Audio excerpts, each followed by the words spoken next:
Hello guys, it's Mirulak Chetri. I'm a law student currently studied in 4th year BLLB in Viratnagar.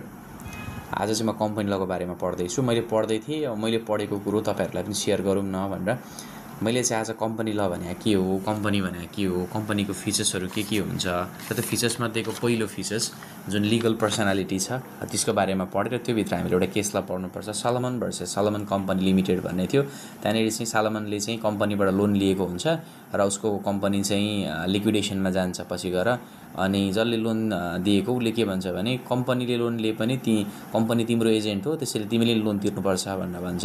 तर house of लर्ड्स को कोर्टले के भन्छ भन्देखि company र Salomon भनेको चाहिँ डिफरेन्ट पर्सनालिटी हो र कम्पनीले लिएको लोन चाहिँ व्यक्तिले तिर्नलाई चाहिँ व्यक्ति बाध्य हुँदैन। कम्पनीको लोन चाहिँ कम्पनी आफैले तिर्नुपर्छ, त्यसमा चाहिँ व्यक्तिलाई लायबल बनाउन पाइदैन भनेर फैसला गर्छ।